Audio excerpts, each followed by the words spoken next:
जय श्री कृष्णा। राधे राधे। आज मैं गीता जी का दूसरा अध्याय सुना रही हूँ। यह यदि आप हर रोज सुनोगे तो आपके सारे पाप नष्ट हो जाएंगे। भगवान कृष्ण आपको हमेशा खुश रखेंगे। हे भरतवंशी धृतराष्ट्र, अंतर्यामी श्री कृष्ण महाराज दोनों सेनाओं के बीच में शोक करते हुए उस अर्जुन को हंसते हुए यह वचन कहा। श्री भगवान बोले, हे अर्जुन, तू शोक करने योग्य मनुष्यों के लिए शोक करता है और पंडितों के से वचनों को कहता है, परंतु जिनके प्राण चले गए हैं उनके लिए और जिनके प्राण नहीं गए हैं उनके लिए भी पंडित जन शोक नहीं करते हैं। न तो ऐसा ही है कि मैं किसी काल में नहीं था, तू नहीं था, अथवा यह राजलोक नहीं था, और न ऐसा ही है कि इससे आगे हम सब नहीं रहेंगे। जैसे जीवात्मा की इस देह में बालकपन, जवानी और वृद्धावस्था होती है, वैसे ही अन्य शरीर की प्राप्ति होती है। उस विषय में धीर पुरुष मोहित नहीं होते। हे कुंती पुत्र, सर्दी गर्मी और सुख दुखों का देने वाली इंद्रिय और विषयों के संयोग तो उत्पत्ति विनाशशील और अनित्य है। इसीलिए हे भरत, क्योंकि हे पुरुष श्रेष्ठ, दुख सुख को सम्मान समझने वाले जिस धीर पुरुष ये इंद्रियां और विषयों के संयोग व्याकुल नहीं करते, वह मोक्ष के योग्य होता है। अस्त वस्तु की तो सत्ता नहीं और सत्ता का अभाव नहीं। इस प्रकार इन दोनों का ही तत्व ज्ञानी पुरुषों द्वारा देखा गया है। नाश रहित तो तुम उसको जान जिससे यह संपूर्ण जगत दृश्य वर्ग व्यस्त है। इस अविनाशी का विनाश करने में भी समर्थ नहीं है।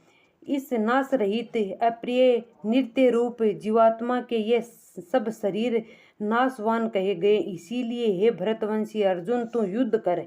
जो इस आत्मा को मारने वाला समझता है तथा जो इसको मरा मानता है, वे दोनों ही नहीं जानते, क्योंकि यह आत्मा वास्तव में न तो किसी को मारता है और न किसी के द्वारा मारा जाता है। यह आत्मा किसी काल में भी न तो जन्मता है और न मरता है, तथा न यह उत्पन्न होकर फिर होने वाला ही है, क्योंकि यह अजन्मा, नित्य, सनातन और पुरातन है। शरीर के मारे जाने पर भी यह नहीं मारा जाता। हे प्रथापुत्र अर्जुन, जो पुरुष इस आत्मा को नाश रहित, नित्य, अजमा और अवस्थे जानता है, वह पुरुष कैसे किसको मरवाता है और कैसे किसको मारता है। जैसे मनुष्य पुराने वस्त्रों को त्याग कर दूसरे नए वस्त्रों को ग्रहण करता है, वैसे ही जीवात्मा पुराने शरीर को त्याग कर दूसरे नए शरीर को प्राप्त होता है। इस आत्मा को शास्त्र नहीं काट सकते, इसको आग नहीं जला सकती, इसको जल नहीं गला सकता और वायु सुखा नहीं सकता, क्योंकि यह आत्मा अच्छेद है। यह आत्मा अदा है, अखले है और निसंदेह है, अशोष्य है, तथा यह आत्मा नित्य, सर्वव्यापी, अचल स्थिर रहने वाला और सनातन है। यह आत्मा अवस्थ है, यह आत्मा अचित्य है और यह आत्मा विकार रहित कहा जाता है। इससे हे अर्जुन, इस आत्मा को उपरयुक्त प्रकार से जानकर तू शोक करने योग्य नहीं है, अर्थात तुझे शोक करना उचित नहीं है।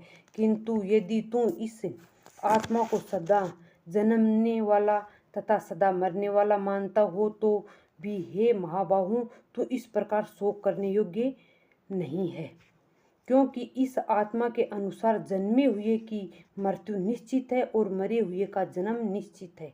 इससे भी इस बिना उपाय वाले विषयों में तू शोक करने योग्य नहीं है। हे अर्जुन, संपूर्ण प्राणी जन्म से पहले अप्रकट थे और मरने के बाद भी अप्रकट हो जाने वाले, केवल बीच में ही प्रकट है। फिर ऐसी स्थिति में शोक करना है।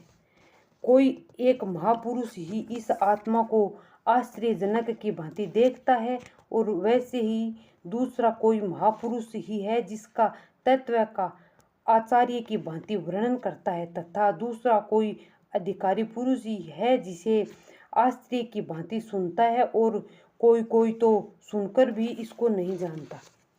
हे अर्जुन, यह आत्मा सबके शरीर में सदा ही विद्य है।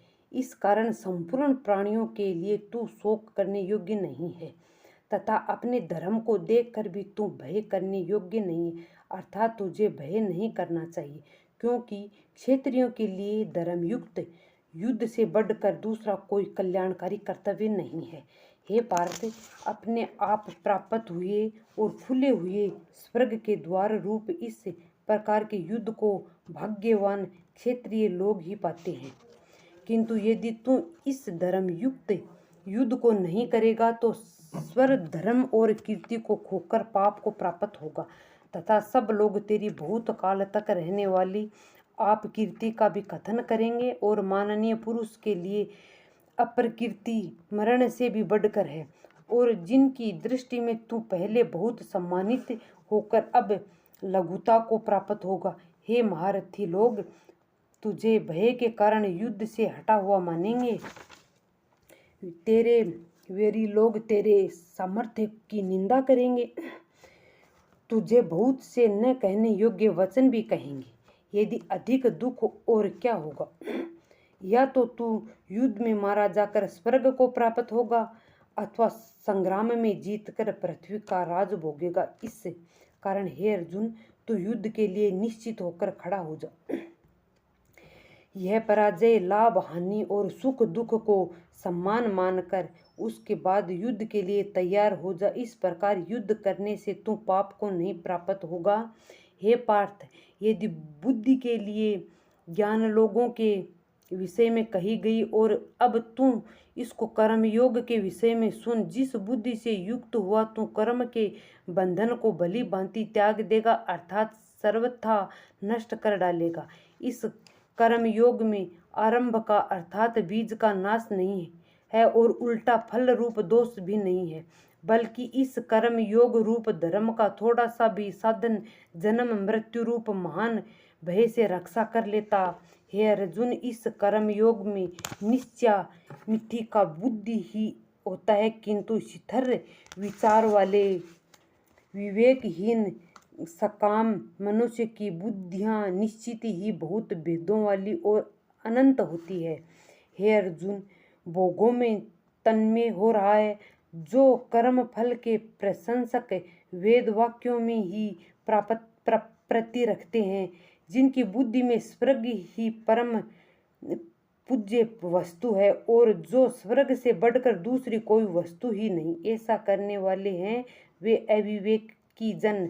इसी प्रकार की जिस पुष्टित अर्थात दिखाऊ शोभायुक्त वाणी को कहा करते हैं, जो कि जन्म रूप कर्म फल देने वाली एवं भोग तथा ऐश्वर्य की प्राप्ति के लिए नाना प्रकार की बहुत सी क्रियाओं का वर्णन करने वाली उस वाणी द्वारा जिनका चित्त हर लिया गया है, जो भोग और ऐश्वर्य में अत्यंत आसक्त है, उस पुरुषों की परमात्मा में निश्चय या मिथ्या बुद्धि नहीं होती।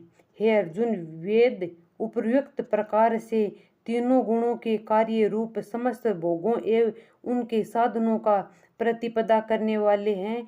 इसके लिए तू उन भोगों को एवं उनके साधनों में आसक्तिहीन हर्ष शोकादि द्वंद्व से रहित नित्य वस्तु परमात्मा में स्थित योग क्षम को न चाहने वाला और स्वाधीन अंत करने वाले हो।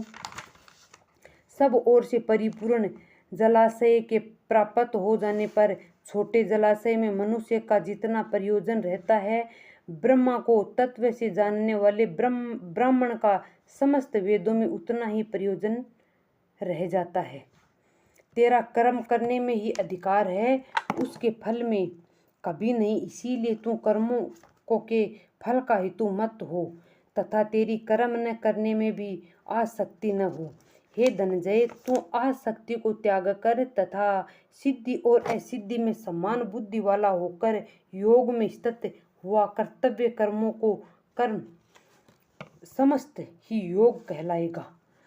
इस समस्त रूप बुद्धि योग से संकाम कर्म अत्यंत ही निर्णय श्रेणी का है। इसीलिए हे धनंजय, तू समस्त बुद्धि में रक्षा का उपाय ढूंढ अर्थात बुद्धि योग का ही आश्रय ग्रहण कर, क्योंकि फल के हेतु बनने वाले अत्यंत दीन है। समस्त बुद्धि युक्त पुरुष पुण्य और पाप दोनों को इसी लोक में त्याग देता है अर्थात उनसे मुक्त हो जाता है।